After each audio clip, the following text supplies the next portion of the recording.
The local pickup truck segment feels like something straight out of the reality show Survivor. With the level of cutthroat competitiveness going around, only the strongest will outwit, outlast, and outplay everyone else, emerging as the ultimate king of the hill. Ford has certainly been playing that game right so far, as it shows. The Ranger continues to be the country's best-selling pickup truck. That streak is bound to continue with the heavily refreshed 2016 Ranger. Foregoing the coat and tie in a ballroom setting launch, Ford decided to go to the deep end of the experiential game and let people experience an adventure in the new Ranger.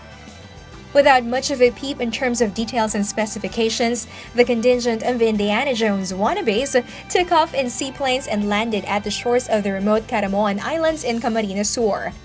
The takeoff point could serve as a warning shot across the bow of the Ranger's competitors, since Caramoan was the venue for Survivor. Coincidence? Perhaps not. Driving into the tight confines of the resort in Gota Village in Caramoan, 12 new Rangers, all in wild truck trim, stood proud, ready for the challenging 175-kilometer journey ahead. Seeing the new wild truck in the flesh makes one appreciate the details in its new design. Opinion is really split on the new bedazzling chrome nose, but people seem to agree. The liquid metallic elements make the entire front end look much meaner. Together with the reshaped headlamps with projector elements, daytime running lights on the 3.2 wild truck, it widens the appearance without going overboard. Hopping aboard the cabin reveals a world of difference from the pre-facelift Ranger. Like its sculpted front end, opinion is split on the Ranger's cockpit. Some prefer the old one's Casio G-Shock power tool-inspired chunkiness. Some, though, have gravitated towards the new one's car-like execution. Calling the new Ranger's driving quarters a refresh simply does it injustice because almost every panel has been changed or modified. The theme is now horizontal with a thick graphite strip running the length of the dashboard. There are also convincingly executed metallic trim bezels as well. The top part features a leather stitch dash topper with bright orange stitching, matching the cloth inserts in the new seats. The gauges are new, now similar to Ford's other SUV offerings, with a central analog speedometer flanked by a LCD screen on both sides. The 4-spoke wheel features no less than 22 buttons commanding the screen, the infotainment, and vehicle functions like cruise control. And while there are more buttons now on the wheel, there's a noticeable scarcity of them on the center console. In fact, it's dominated by an 8-inch touchscreen. From Gota Village, it's a drive through a zigzag road that traverses 5 mountain ranges en route to the first stop, Balaysena Una in Legazpi. The first 50 kilometers or so felt like the most severe test of any vehicle because of the terribly sharp concrete cuts mixed with unpredictable chunks of gravel and dirt piles. Still, the Ranger passed. Designed as both a cargo hauler, 3,500 kilogram towing and 1,000 kilogram payload, and active lifestyle vehicle, the suspension tuning gravitates towards the firm side. Just when you're about to dismiss the roads to be rough the whole way, things started to smoothen out. From this point, the entire drive played to the Ranger's strengths.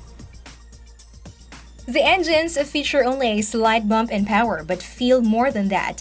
The throttle pedal seems to have been recalibrated, offering a surge of power instantaneously after just a job. In tandem, the 6-speed automatic almost always downshifts, amplifying this power surge. There's also less parasitic power loss from the power steering as well. Since it's now on an electric-assisted setup, it's also quieter. Easily the quietest among pickup trucks. After the late lunch in Balaysena Una, it's time to try out the new Ranger's off-road chops. Everyone swapped to the 3.2 wild truck, solely available in 4x4, to tackle the volcanic ash and sand surrounding the slopes of Mount Mayon. This marks the first time any car company has brought a vehicle through this kind of terrain, usually reserved for purpose-built ATVs and dirt bikes. The black sands on the trails around Mayon present a unique challenge. Unlike the lahar beds around Mount Pinatubo, the black sand here is granular and loosely packed, resulting in far less available traction and grip. Running on stock tire pressure, the Rangers drove head-on with the 4WD set to 4L and the stability control turned off. There were some hair-raising moments for sure, but everyone made it through. It even made the most off-roading novice feel like an expert. It's 13 variants because we also counted the manual transmission and the automatic transmission across the lineup. It starts with the single cab chassis, to XLS, XLT, and the Wild Track. And between the Wild Track, we have the 2 engine types. So all in all, it just counts for 13 variants. And it's really designed that way because we do know that from our studies, Filipino consumers have different needs. So each kind of variant caters to what they need. From the executives to those with businesses in farms and agricultural parts of the country, it actually delivers them what they need to meet their business needs. So the 3.2 Wild Track is on a 3.2-liter TDCi Duratorque engine. It actually delivers 200 PS of power and 470 Newton meters of torque. So there's a lot of power and giving it more capability and meeting the needs of whoever drives it. So the 2.2, on the other hand, delivers 160 PS of power and 385 Newton meters of torque. So anyone who's interested in the Wild Track, in the XLT and the XLS can come to any Ford dealership. We have about 39 dealerships now in the country. Just go there tomorrow, anytime this week, book your order, and the delivery start first week of September.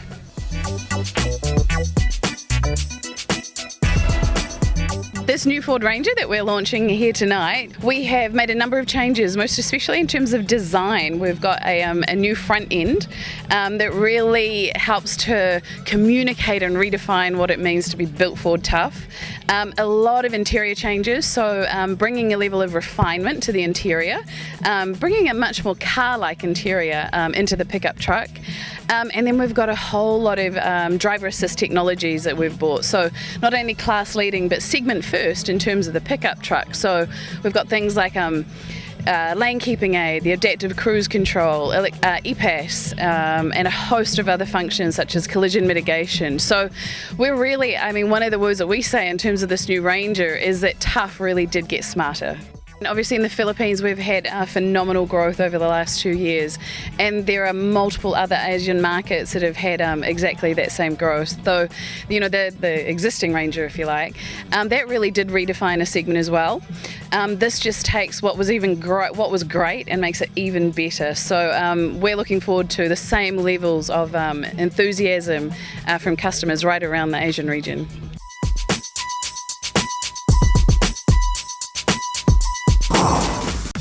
Building atop the solid foundations of the Ranger's already formidable package, they've made the 2016 model tougher, smarter, and smoother.